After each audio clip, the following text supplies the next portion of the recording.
아멘. 귀한 찬양 감사합니다. 우리가 흔히 4월달을 잔인한 4월이라고 합니다. 우리나라도 잔인한 4월을 보냈고 저 개인도 보면 참 잔인한 4월을 보냈다 생각합니다. 5월은 어떤 5월입니까? 5월은 어떤 5월인가요? 부담스러운 5월입니다. 부모님들은 선물한다고 돈 나갈 때 많은 5월. 그런데 설교자인 저에게는 정말 부담스러운 5월입니다. 설교자가 설교하기 제일 힘든 계절이 언젠가 하면 바로 이 5월달입니다. 왜냐? 가정에 대한 이야기를 해야 되거든요. 자식을 이야기해야 되고 부모에 대한 효를 이야기해야 되는데 이것을 이야기하기에 부담스럽다는 것입니다.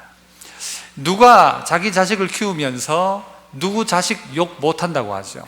왜냐하면 어떻게 될지 모르기 때문에 부담스러운 이야기입니다.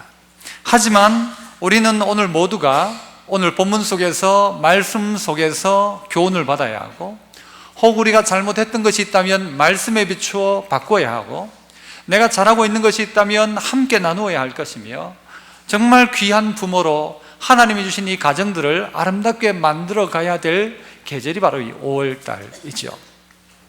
그래서 이 부담스러운 이 5월이 여러분의 가정과 여러분의 삶을 다시 한번 교정하는 그런 5월달이 되었으면 좋겠습니다. 오늘 본문 속에 두 가정이 나타나죠. 엘리의 가정과 사무엘 즉 한나의 가정이 나타나고 있습니다. 이 두 가정 중에 우리는 어떤 가정을 원하십니까? 물어보나 마나 사무엘의 가정, 한나의 가정을 희망하실 것입니다. 이 성경을 자세히 보면요, 이 본문을 봐도 이 성경이 마치 꽈배기처럼 계속 꼬여 있습니다. 어떻게 꼬여 있는가 하면은 엘리의 가정과 사무엘의 이 가정을 계속해서 비교합니다. 사무엘은 이랬고 엘리 가정은 이랬고 얘는 이랬고 얘는 이랬고 마지막에 얘는 이렇게 되고 얘는 이렇게 되었다. 이 내용이 오늘 이 사무엘상에 쭉 나타나고 있습니다. 여러분, 자기 자식을 사랑 안 하는 사람이 어디 있겠습니까? 세상의 그 어떤 것보다가도 자기 자식 사랑하죠. 이건 가르치지 않아도 배우는 것입니다. 그 자식 사랑해서 이렇게 하고 저렇게 하는 이유도 물어보면 그 자식 사랑해서라고 하죠. 그래서 온갖 것을 바쳐서 자기 자식을 위해 살아가는데, 그러나 막상 사랑이라는 이름 하에서 자식을 망치는 사람도 있고 사랑이라는 이름 속에서 자식을 정말 하나님의 귀한 일꾼 만드는 사람도 볼 수 있을 것입니다. 지난 금요일 날 철야를 마치고 금요 기도회를 마치고 난 다음에 집에 가니까 사랑과 전쟁, 제목이 뭔지 모르지만 그런 프로를 하나 하더라고요. 그 내용이 보니까 어지간하면 안 봤을 건데 내용이 뭔가 하면 이 자식 문제였어요. 이 아이가 공부를 잘했던 모양이에요. 그래서 강남으로 이사를 와서 거기서도 공부를 잘할 줄 알았는데 이 아이가 열심히 공부를 하는 줄 알았는데 점점 성적도 떨어지고 어머니가 어떻게 하는가 하면 그 친구들 중에 공부 못하는 애하고 사귀니까 얘하고 사귀지 말라고 하는 거예요. 결국 얘는 혼자가 점점 되어져 가다가요, 나중에 뭐가 되는가 하면은 자살도 시도하려고 하다가 은둔형 외톨이가 되는 겁니다. 방문을 닫아놓고는 나오질 않는 거예요. 엄마 아빠 다 맞벌이 하면서 바쁜데 내가 왜 이렇게 열심히 일하는지 아냐, 다 너희들 위한 것 아니냐라고 했는데 막상 그 아이는 점점 자기를 가둬버린 거예요. 방 안에서 나오질 않는 거예요. 엄마가 말하고 아빠가 야단치고 해도 애는 점점 문을 닫아버리는 거예요. 결국 엄마가 어떻게 하는가 하면요, 사표를 내고 엄마가 애에게 관심을 가지기 시작하는 것이죠. 그리고는 음식을 차려놓고는데 나갔다 올게 하니까요, 그 사이에 애가 나와서 먹고 들어가는 거예요. 엄마가 너무 좋아하는 거예요. 애가 방문을 나오지 않던 애가 차려놓은 음식을 먹었다는 것을 보고 쪽지를 쓰고 이야기를 하고 결국 그 아이가 방문 밖으로 나오는 이야기까지 제가 보았습니다. 똑같이 사랑합니다, 사랑한다고 이야기하는데 그 사랑이 아이를 점점 방문에 가둬버릴 수도 있고 그 아이를 정말 자유케 할 수도 있다. 그런데 그 무언가 똑같은 사랑인데 오늘 성경에도 나오는 이 두 가정을 비교해 봐도 왜 자기 자식 사랑 안 하겠습니까? 사랑하는데 과연 그렇다면 그리스도인들은 어떤 사랑해야 될 것인가? 어떻게 자식을 키우고 그래서 어떤 가정을 만들어야 할 것인가? 조금 우리가 고민하고요, 누가 다 이 일 앞에서 떳떳한 사람 없습니다. 모두가 이 문제 갖다 놓으면 할 말이 없습니다. 하지만 성경 속에 다시 우리가 교훈받고 한 발자국 조금이라도 바꿀 수 있다면 좋겠다라는 생각을 해봅니다. 첫 번째는요, 한번 따라서 한번 해봅시다. 한나의 가정을 이야기하는 것인데요, 어리다고 미루면 평생 배우지 않는다. 아이가 어리다고 미루어 버리면요, 평생 배우지 않습니다. 어린 게 뭘 알겠노? 애가 몰라서 그랬겠지. 여러분, 애들이 모릅니까? 애들이 모르나요? 얼마나 많이 하는지 몰라요. 얼마나 잘하는지 몰라요. 다 압니다. 다 알아. 지가 더 잘 알아요. 다 가르쳐줘요. 애들이 예전에는요, 애기가 어떻게 태어나는가 몰라요. 애들은 더 잘 알아요. 우리 재생이요, 얼마나 잘하는지 몰라요. 뭐 정자가 어떻고 뭐 난자가 어떻고 빠삭하게 압니다. 뭐 잘은 모르겠죠. 이론은 잘한다는 거예요. 이미 다 한다는 거예요. 자, 그런데 오늘 성경 자세히 보시면 18절을 보시면 사무엘은 이라고 시작합니다. 사무엘은 언제? 어렸을 때. 어떻게 했대요? 뭘 입고? 세마포 에봇을 입고 누구 앞에서 뭘 했대요? 섬겼더래요. 이게 사무엘의 모습입니다. 사무엘은 어렸을 때라고 합니다. 어렸을 때. 여기 어렸을 때란 말은요, 사무엘이 언제부터 성전에서 기록지게 되었는가? 우리가 대부분 알고 있겠지만 모르는 분들을 위해서 이야기하자면요, 한나라는 여자는 아이를 낳지를 못했어요. 그래서 하나님께 나아가서 기도하니까 하나님이 그 한나에게 아들을 주셨어요. 그래서 그 아들 이름을 뭘로 짓는가 하면요, 하나님이 들으셨다 해서 사무엘이라고 합니다.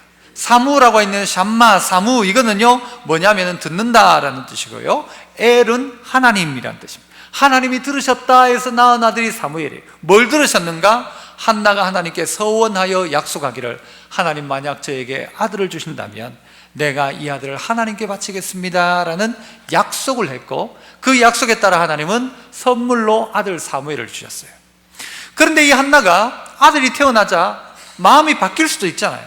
그런데 한나는 직접 이 아이를 성전에서 기르게 됩니다. 성전에 갖다 바뀌죠. 언제? 애가 젖된 후부터라고 합니다. 젖을 몇 살에 떼나요, 여러분? 우리나라 같으면 젖 몇 살에 떼나요? 우리는 한 2주, 3주, 한 달 먹이고 떼고 뭐 어떻지만, 이스라엘은 길게는요 막 5살까지도 먹는데요. 징그러워도. 이 2살, 3살, 아마 3살에서 5살 정도 아니었겠나. 아무것도 모르는 애를 어디에 갖다요? 성전에서 하나님을 섬기게 하는 거예요. 아무것도 모르는 애. 그런데 아무것도 모르지 않습니다. 알고 있습니다. 성경을 자세히 보시면 태중에서 마리아가 올 그때에 이 세례 요한은 태중에서 뭐 어떻게 했다고 하던가요? 태중에서 성령 충만해가지고 막 뛰기 시작하는 거예요. 태중에서. 말이 됩니까, 안 됩니까? 그냥 발로 찼는데 그걸 성령 충만했다고 표현한 걸까요? 아니죠. 태중에서도 성령 충만해요. 그래서 우리 교회 영아부 같은 경우에 누구부터 영아부 대상이 되는가 하면요, 결혼하는 순간부터 영아부 대상이 돼요. 결혼 못하더라도 영아부 가도 돼요. 결혼해서 애 이렇게 키우겠다. 그래가지고는요, 애 배기만 배면 거기서 배워요. 영아부에서 배워서 쿵닥쿵닥 뜰 때부터 하나님을 알아가도록. 그래서 영아부에서 자라기 시작합니다. 우리 교회 안에도 제일 믿음 좋은 애들이 어느 부서인가요? 영아부인 것 같아요, 나름대로. 그거보다 조금 믿음은 약하지만 그래도 믿음 좋은 애들이 어디 있어요? 유치부죠. 그래서 유치부 애들 중에는요, 주일날마다 자기는 하나님을 만나러 온대요. 그런데 여기 조금 이상해가지고 하나님이 누군가 하면 저를 보고 하나님이라고 해요. 어떤 애가 저보고 하나님이래요. 하나님. 아유, 그래가지고 어느 날 뭐라고 하는가 하면요, 교회 하나님이 바뀌었대요. 하나님이 어떻게 바뀌냐? 알고 보니까요, 유치부에 담당하는 이제 부목사님이 유치부 들어가니까 하나님이 바뀌었대요. 그래가지고 애들이, 여러분 그 어린 아이들이지만요, 믿음 가운데 자라는 모습을 보고요, 얼마나 믿음 좋은지 몰라요. 그런데 점점 자라면서 믿음이 점점 희석되어져 가죠. 그러니까 여러분 착각하지 말아야 될 게, 나이 들면 믿음 좋아진다가 아니고, 어릴 때는 아무것도 모른다도 아니고, 어릴 때부터라는 것입니다. 교회에서 예배 드릴 때도요, 어린아이들과 부모가 같이 앉아 예배 드리는 경우가 있잖아요. 부모들은 여기 앉아있는 대부분이 그럴 거예요. 다 알아듣는 척 하지만 마지막 마치고 난 다음에 설교 제목이 뭐냐면요, 좋은 말씀 했다고 이러고 말지 몰라요. 무슨 내용이었는지를 잘 몰라요. 다 알아듣는 것 같지 하면서도 하나도 몰라요. 애들은요, 하나도 못 알아듣는 것처럼 지 혼자 놀고 딴짓하는 것 같은데 마치고 나면요, 애들은 알아요. 아빠가 그 이야기 했잖아. 막 그래요. 오늘 우리가 못 알아듣는다고 생각하면서요, 교육을 미룹니다. 지금은 아직도 모르겠지라고 생각하면서 아이에게 가르치지 않습니다. 아직도 그건 안 가르쳐도 된다고 생각하는데 아니란 말입니다. 그 기회를 놓치지 말아야 합니다. 젖된 후부터 오늘 이 사무엘은요, 하나님 앞에서 섬기기 시작합니다. 어릴 때부터란 말이에요. 또 어떻게 했대요? 세마포 에봇을 입고 섬겼대요. 어릴 때부터. 에봇이 누가 입는 옷이에요? 제사장이 입는 옷을 입고 자랐어요. 김정은이는 뭐 입고 자랐다던가요? 김정은은 뭘 입었죠? 군복 입고 장군놀이 하면서 총 들고. 사무엘은 뭐 입고요? 에봇 입고 달랐다는 것입니다. 어머니 한나가 매년마다 성전에 올라올 때에 사무엘 보러 옵니다. 뭐 가지고 왔습니까? 무슨 옷? 작은 겉옷을 가지고 왔대. 무슨 옷이에요? 에봇이죠. 여러분 같으면 뭘 가지고 가실래요? 군인 아들을 두고 있는 엄마 또는 아빠 여러분, 뭘 가지고 가야 되죠? 군대 가려면? 치킨. 또 뭐요? 뭐 그런 거 가지고 가야 돼요. 그죠? 여러분이 아들을 어디 맡겨놨어요. 면회하러 갔어요. 뭘 가지고 가실래요? 뭘 가지고 가요? 김밥? 여러분 가지고 가는 것과 오늘 이 한나가 가지고 가는 것은 달라요. 물론 뭔가를 다른 것도 가지고 갔겠죠, 한나가. 그런데 한나는 뭘 가지고 갔다고 이야기하는가 하면요, 작은 겉옷 에봇을 가지고 올라갔어요. 우리의 생각은 아이들에게 좋은 것만 먹이면 될 것이라고 생각하는데, 한나는 그의 최고의 관심은 뭔가 하면요, 이 아이가 믿음 가운데 자라도록이에요. 이 아이를 무엇으로 키울 것인가가 그 에봇 속에 드러나 있는 것이죠. 아이는 이렇게 자라게 할 것이다. 이런 하나님의 사람 될 것이다. 그것이 그 옷 속에도 드러나 있더라는 것입니다. 흔히 이야기할 때 야곱이 요셉을 편애해가지고 무슨 옷을 입혔대요? 채색 옷을 입혔다고 하죠. 채색 옷. 그러니까 그거 이쁜 옷, 그냥 알록달록한 옷, 그거 입혔다라고 하는데, 많은 사람들은 꼭 그렇게 이야기하지 않습니다. 가장 하나님의 말씀을 잘 받아들이는 아이에게 그 옷을 입힌다는 이야기도 있어요. 그냥 옷이 아닙니다. 그냥 옷이 아니에요. 그러니까 요셉이 어떻게 해요? 보디발의 집에 가가지고 여자가 자기를 유혹할 그때 어떻게 도망갔잖아요. 내가 어떻게 하나님 앞에 득지하리요? 그게 여러분 그 나이 때에 있는 아이의 말입니까? 피 끓는 청춘의 말입니까? 주여 나에게 왜 이런 시험을 주시나이까 하면서 그냥 시험에 쑥 빠져들어갈 나이인데, 그게 아니고 그때 말씀 앞에 분명히 서 있었던 어릴 적의 말씀이 17 청년의 나이, 피 끓는 아이의 신앙의 정지를 지키게 만드는 계기가 되었다는 것입니다. 어릴 때 어떻게 키우고 있는가? 어릴 때 어떻게 키울 것인가? 하나님 앞에서 그에게 에봇을 입혀서 이 아이가 믿음 가운데 자라도록. 그래서 이 아이에게 가장 귀한 것은 바로 믿음이다라는 생각들을 가지고 이 어머니 한나가 그를 양육하기 시작했다는 것입니다. 이스라엘의 역대 왕들을 한번 보십시오. 그들 가운데 드러난 특징 중에 하나가 뭔가 하면요, 아버지는 우상 숭배하고, 아버지는 나쁜 짓 골라하고, 아버지는 악을 행하는 왕이었다. 그런데도 불구하고 그 밑에 있는 아들이 믿음 좋은 왕이 되는 아이들이 있습니다. 왕들이 있었어요. 누구 때문이었습니까? 어머니 때문이었죠. 예를 들자면 히스기야도 그랬죠. 어머니가 믿음이 있으니까요, 어떻게 되는가 하면 그 아들들이 믿음을 가지는 거예요. 아버지가 알코올 중독자여도 어머니가 믿음으로 자식을 키우며, 오늘 에봇을 해 입히며 그를 믿음으로 키우는 그 어머니가 있으니까 오늘 이 사무엘은요, 믿음으로 자라나는 거예요. 엘리의 가정과 비교해 보면요, 엘리 가정의 특징이 뭔지 아세요? 엄마가 없다는 거예요. 엄마가 드러나지 않아요. 어머니의 역할이 전혀 엘리의 가정 속엔 드러나지 않아요. 그렇게 할 때 어머니가 어떻게 했다, 그런 게 드러나지 않더라는 것이죠. 믿음의 성도 여러분, 우리 모두가 한 가정의 부모로 하나님이 우리를 세우셨습니다. 이미 자녀가 다 장성한 가정도 있을 것이지만 기억해야 됩니다. 놓치지 말아야 됩니다. 오늘의 이 시간들을 놓치지 말아야 한다는 것입니다. 어리니까 아무것도 모른다, 천만의 말씀. 어리다고 미루면 그 아이는요, 평생 배우지 않습니다. 언제 가르쳐야 하는가? 어릴 때 가르치는 것입니다. 말을 알아듣지 못할 때부터 가르치기 시작하는 것입니다. 하나님을 이야기하는 것입니다. 그 아이의 입을 통해서 하나님을 고백하게 만들어야 합니다. 애가 뭘 안다고요? 천만에요. 애는 다 알고 있습니다. 모르는 게 없습니다, 요즘 아이들이. 그러므로 가르쳐야 합니다. 한나는 아들에게 믿음의 귀한 모델들을 가지고 교육합니다. 매번 찾아올 때마다 에봇을 입혔고 매번 찾아와서 예배하는 그 어린아이, 이 사무엘을 만들어가고 있었다는 것입니다. 어찌 보면 어머니의 역할 이야기하지만 사무엘에게 어머니의 역할은 그렇게 크지 않았습니다. 그렇지 않습니까? 왜요? 젖된 후부터 유학을 보냈으니까. 젖된 후부터 자기가 키운 게 아니고 성전에서 길러졌으니까 이 아이에게 엄마의 영향력은 상당히 약했을 수도 있습니다. 그렇지 않습니까? 그렇죠. 애가 젖대고부터 남의 집에서 길러지는데 1년에 한 번씩 본다는데 어떻게 애가 자라요? 그런데 우리는 그 해답 가운데 하나를요, 어디서 찾을 수 있는가 하면 매년마다 작은 곳을 어떻게 해요? 지어다가 라고 합니다. 뭐를 지었다고요? 에봇을 지었다는 것입니다. 그때 엄마 뭐 했을까요? 뽕짝 노래를 들으면서 이렇게 했을까요? 아닙니다. 그렇죠? 에봇을 지었던 그 어머니의 마음은 사무엘에게 있었을 거라고 생각합니다.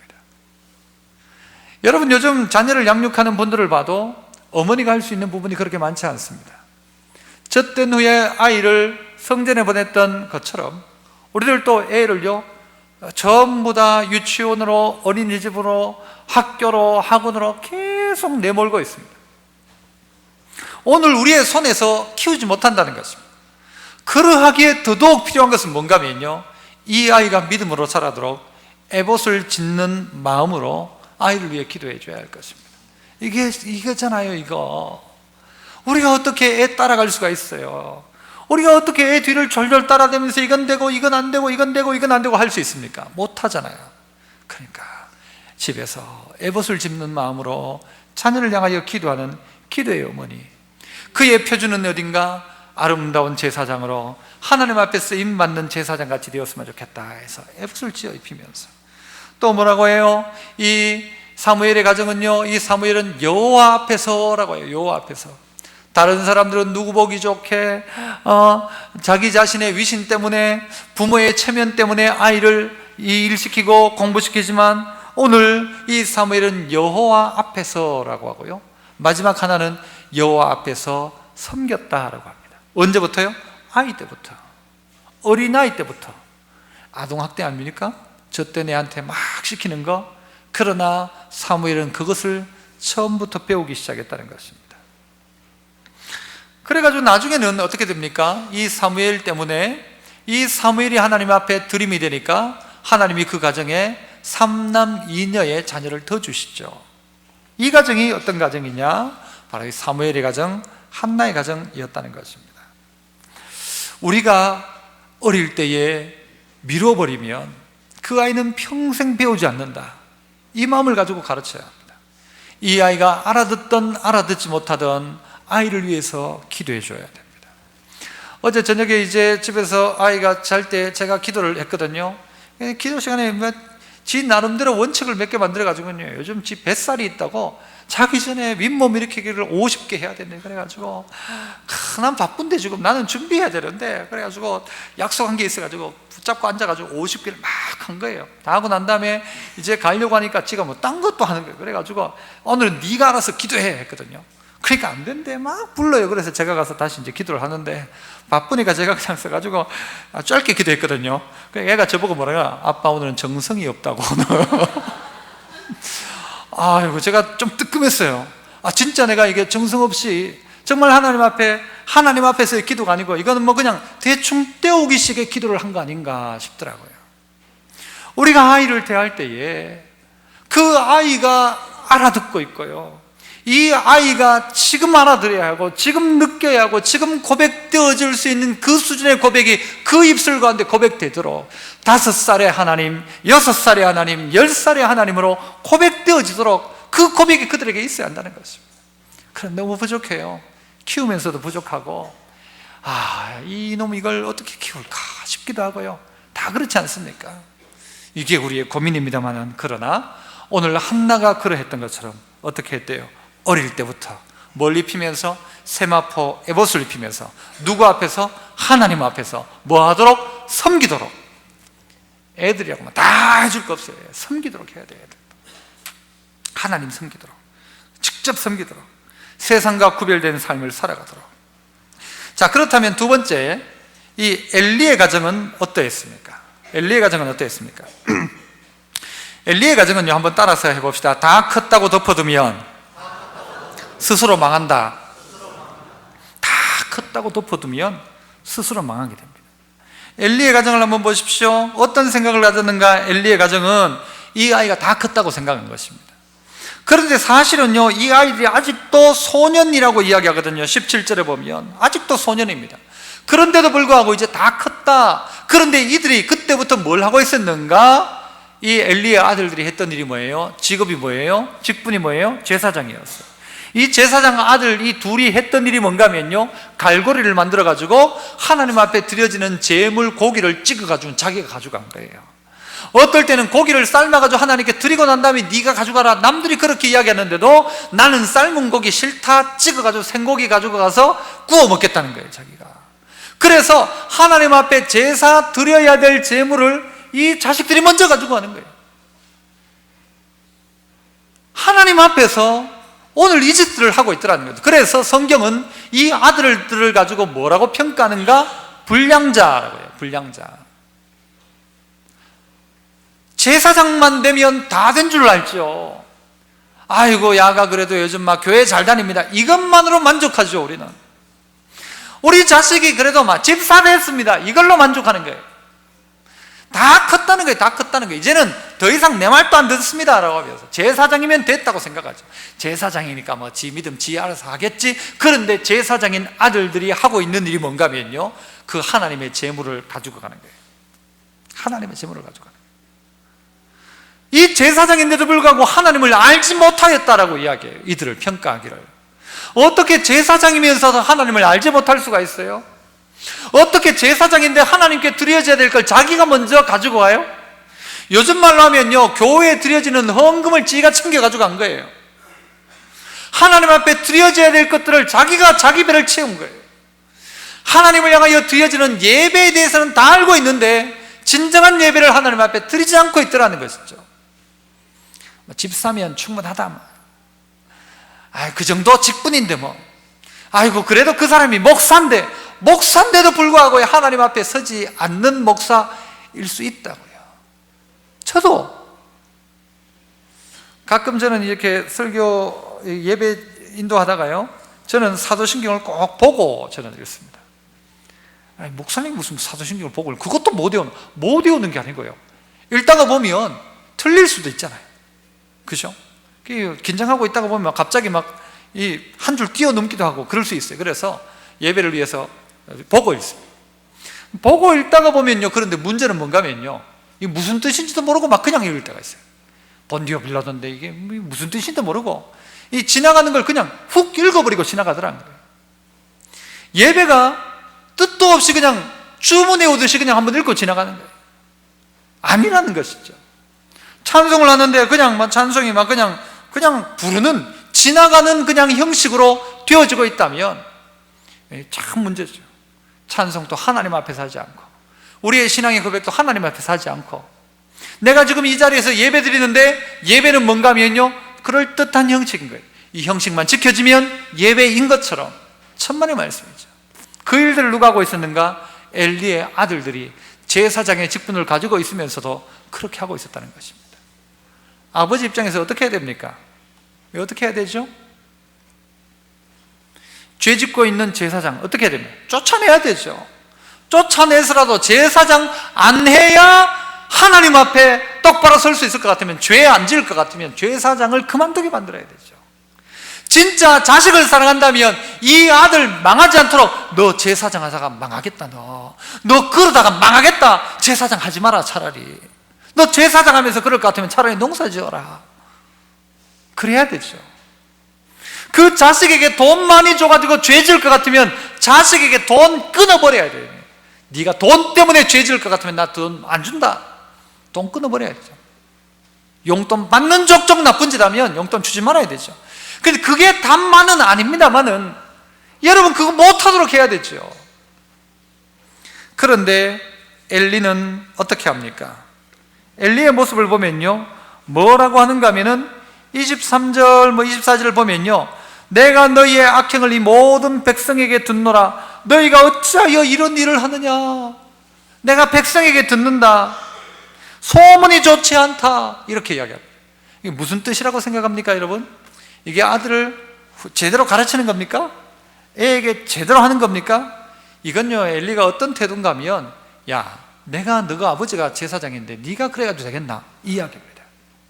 소문이 좋지 않다. 이거는 네 때문에 내가 요즘 고기를 못 들고 다니겠다.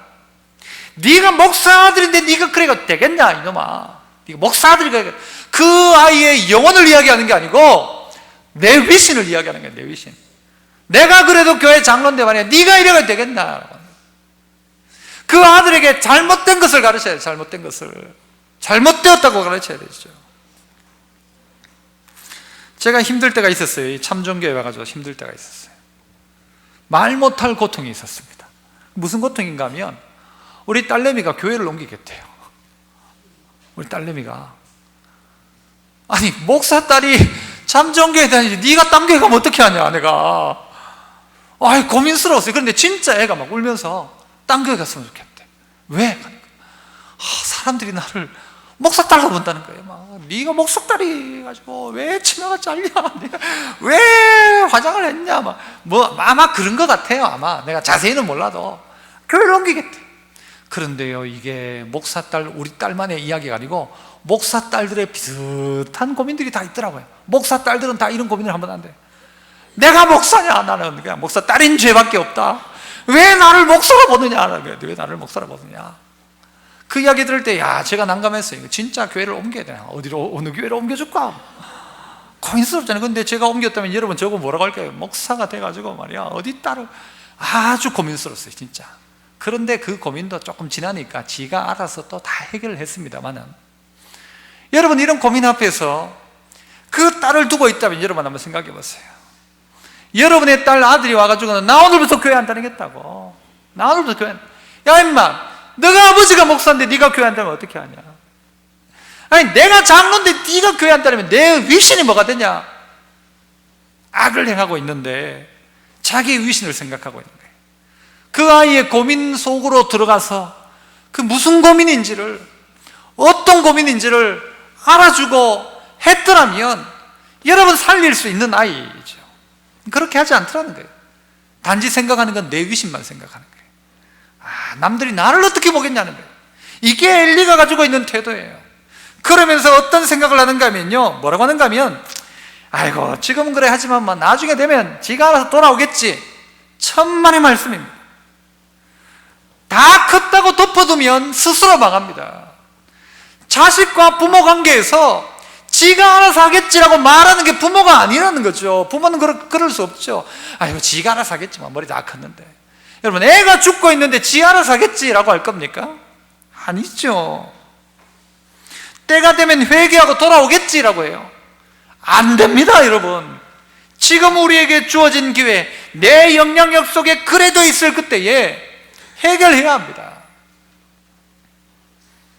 여러분이 돈이라도 좀 많으면요, 너 신앙생활 똑바로 안 하면 포인트 딱 해가지고는 유산을 나눌 때 신앙생활 잘하는 놈한테 다 준다, 그렇게 이야기하세요. 둘 다 똑바로 안 하면 너 하나도 안 준다 그러세요.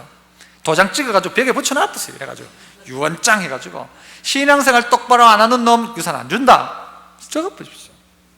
끊어야 되죠. 그렇게 해서라도. 아니면요, 그게 이것도 저것도 안 되면 아까 TV에 봤던 그 부모들을 애한테 빌어요. 빌어. 제발 좀 나와라. 문 밖으로 나와라. 내가 잘못했다. 나와라. 자식에게 무릎을 꿇어서 자식이 바뀔 수 있다면 무릎을 꿇어서라도 바꿔야 되죠. 자식한테 용서를 구해서 자식이 돌아올 수 있다면 용서라도 구해야. 그게 우리 부모의 책임 아닙니까? 내게 맡긴 자녀에 대한 부모의 책임. 그런데 엘리에게는 다른 것 없고 자기 위신이에요. 자기 위신. 좋은 말은 하죠. 니 그러면 안 된다. 소문이 좋지 않다. 백성들이 뭐라 하겠냐. 참 이게 말하기 많이 여기지만요, 제가 한때 한 교회 이야기를 들었어요. 제가 보기도 했는데 참 안타까운 이야기지만 이게 뭐 참 이런 이야기 안 해도 좋겠지만 할 필요도 있다고 생각해요. 목사 가정의 연약한 문제. 한 목사님이 계셨는데 그 목사님 아들이 뭐 엘리 아들 같았어요. 엘리 아들 같았어요. 어떻게 했는가 하면 그 동침했다고 하잖아요. 이 엘리 아들들도 성전에 있는 여자들과 동침했다고 하는데 목사님 아들이 그 일을 행한 거예요. 교회 안에 있는 여자 청년에게. 그런데 그 일을 처리하는 과정에서 그 교회가 어떤 식으로 처리를 했는가 하면요, 그 여자를 아주 몹쓸 여자로 만든 거예요. 그리고 그 여자가 교회를 나갔어요. 결국 그 아들이 분명히 잘못했죠. 무슨 이야기를 해도 잘못한 거죠. 그런데 아빠의 사랑은, 아버지 목사님의 사랑은 아들은 잘못 없다는 거예요. 그 여자 그게 이해를 그렇게 했다는 거예요. 이게 우리가 가지고 있는 생각들이 보통 생각. 내 아들은 잘못한 게 없고 아들은 착한데 뭘 잘못 만나서? 친구 잘못 만나서. 그 집 엄마는 뭐라 할까요? 그 집 엄마는 뭐라 할까요? 우리 아들은 착한데 그놈 만나서 그렇다고. 여러분 아들, 여러분 딸.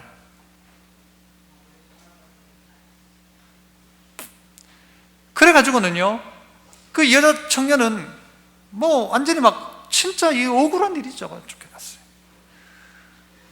무마시키기 위해서 그 목사님이 그 아들을 정신 차리게 한다고 교회 돈을 가지고 옆에 복지관을 지었어요. 주간 보호센터를 지어가지고는 아들이 사회복지를 하니까 아들을 거기에 앉히려고. 그 이제 건물이 지어져 가면서 한 달인가 남으면 이제 시설장으로 오게 되는 거예요. 그런데 그 즈음에 하나님이 목사님을 데리고 가셨어요. 깜짝 놀랐어요. 온 교회가 막 쌩쌩하던 분이 막 칼 같던 분이 한순식간에 가신 거예요. 깜짝 놀랐죠. 기억할 것입니다. 기억해야 돼요. 엘리가 기억해야 되고 우리가 기억해야 되고 목사인 제가 기억해야 되고 하나님을 섬기는 하나님의 사람이 자기 아들의 죄악 앞에, 여러분 이거 정말 두렵게 말하는 거예요. 제가 자식을 키우는 아버지 입장에서 두려운 이야기잖아요. 어떻게 되어질지 모르는 거예요. 우리의 자녀들이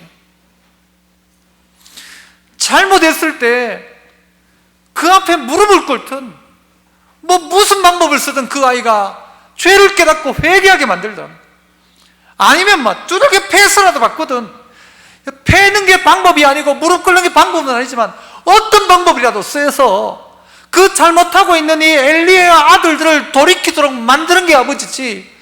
야, 네가 그러면 내가 뭐 되냐? 이건 아버지의 태도가 아니라는 것입니다. 그 아들을 누가 만들었느냐? 엘리가 그렇게 만든 거예요. 한 번 할 때 아이고 어릴 때 모르니까 그랬겠지.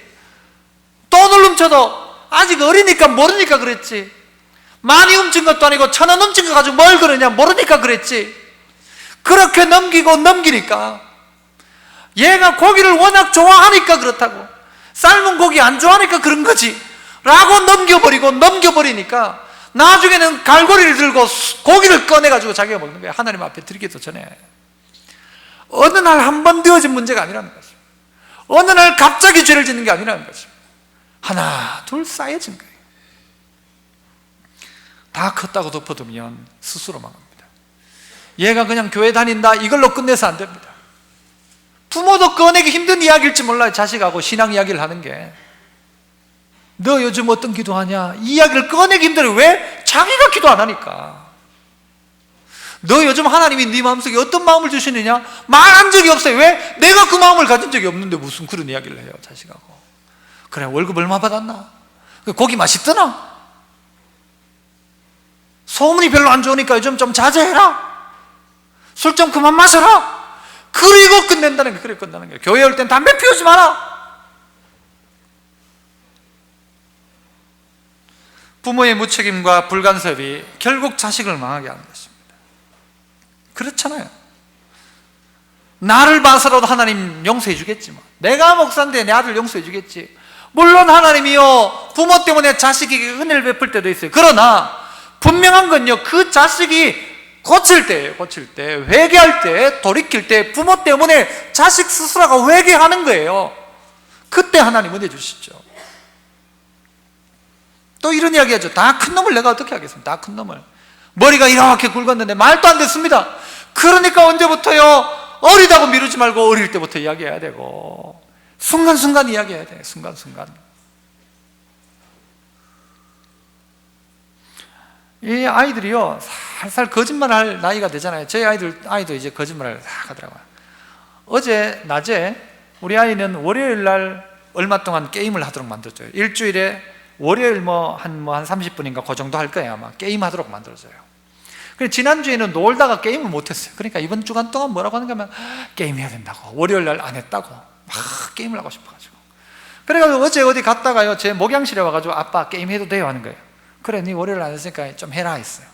그래, 좋다고 막 할렐루야 하면서 게임을 한 거예요. 하고 난 다음에 이제 저녁이 되어가지고 제 방에 제가 딱 있는데, 제 방에 문을 닫아놓고 있었어요. 그날 닫아놓고 있는데 살짝 들리는 소리가, 엄마 보고 뭐라고 하는가 하면, 엄마 내 월요일 날 게임 안 했잖아요 그런 거예요. 이게 이중 플레이라는 거예요. 내 보고 와가지고 안 했잖아요 하면서 요 와가지고 30분 게임하고, 엄마한테 가가지고 내 월요일 날 게임 안 했, 아빠 안 들리도록 엄마 내 게임 안 했잖아요 하고 엄마한테, 그러니까 30분 지가 하겠다는 거예요. 내가 그 이야기를 안 들었으면 얘는 성공이에요. 그래, 딱 듣고는 문 열고 나갔죠. 깜짝 놀란 거죠. 얘가, 재승이 너 뭐라고 했냐, 너 뭐라고 했어? 그러니까 갑자기 퍽 얼어버린 거예요. 월요일 날 뭐? 팍 찌그러진 거예요. 사과해라, 엄마한테 잘못됐다고 해라. 그러니까 애들이 또 뭐는 빨라요? 눈치는 빠르잖아요. 딱 제가 그랬죠. 너 핸드폰 압수다, 모든 게임 다 지운다. 동의하냐? 동의를 저는 받고 합니다. 동의했어요. 핸드폰 게임 싹 지우고 핸드폰을 싹 세팅해버렸어요. 이걸 잘했다가 아니라 그 순간 잡지 않으면요 못 잡습니다. 그 순간 이야기 안 하면 안 됩니다. 애들은 좀 더 고단수의 방법을 쓸 거예요. 아빠 없을 때 완전 범죄를 계획할 겁니다. 여러분의 아들들이, 여러분의 딸들이. 하나님 앞에서 똑같죠. 그럴듯하게 다 한 것처럼. 여러분 애만 그런가요? 여러분 안 그래요? 예배 다 드리고 막 헌금 잘하는 사람, 믿음 생활 잘하는 사람처럼 해놓고는 호박씨 다 까고, 엘리의 아들들처럼 제사장 멋지게 하죠. 옷도 멋지게 입고 양복 쫙 빼입고, 우리 어른들은 양복 가다마이 쫙 빼입고는 예배 드리는데 진정한 예배는 하나님 앞에 드리지 않더라는 것이죠.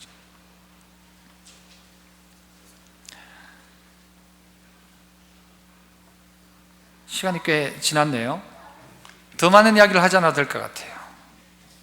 마지막 우리의 나눌 이야기는 이것이었어요. 한번 따라 선해 봅시다. 형식을 가르치지 말고 예배를 가르쳐라. 자동은 없습니다. 그냥 되는 건 없습니다. 크다 보면 알겠지, 없습니다. 가르치지 않으면 배우지 않습니다. 그냥 되어지는 게 없다고요. 맹모 삼천주교라는 게 있죠. 맹모는 교육을 위해서 3번 집을 옮겼다, 이사를 했다. 저는요 말을 이렇게 바꿔봤어요. 사모 예배지교. 사모는 뭘까요? 목사 사모가 아니고 뭐예요? 사무엘의 엄마 사모. 사모 예배지교. 사무엘을 가르치기 위해서 온전한 예배드렸다. 여러분의 삶 가운데 자식 위에 다른 할 수 있는 게 없어요. 한나도 애를 성전에 갖다 맡겨놓고 키웠어요. 누가 맡아주신 거예요? 하나님 맡으신 거예요. 그래서 오늘 성경 마지막 절에 보면요 하나님 앞에 은총을 받았어요.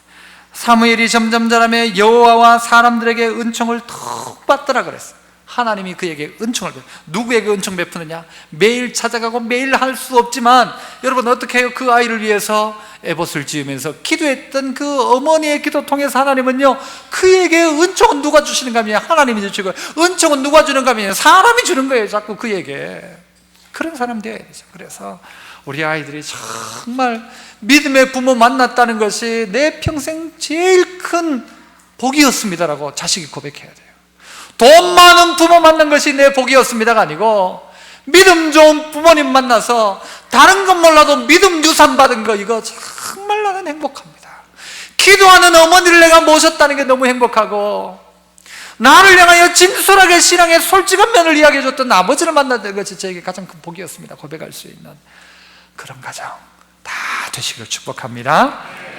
사랑과 은혜가 풍성하신 아버지 하나님, 저희 너무 부족합니다. 5월달이 되면 선물은 내줄 수 있고 돈은 줄 수 있는데 믿음의 부모 되라는 것이 얼마나 부담스러운지, 믿음의 자식 잘 키웠느냐라고 이야기할 때 부끄러워 고개를 들 수 없습니다.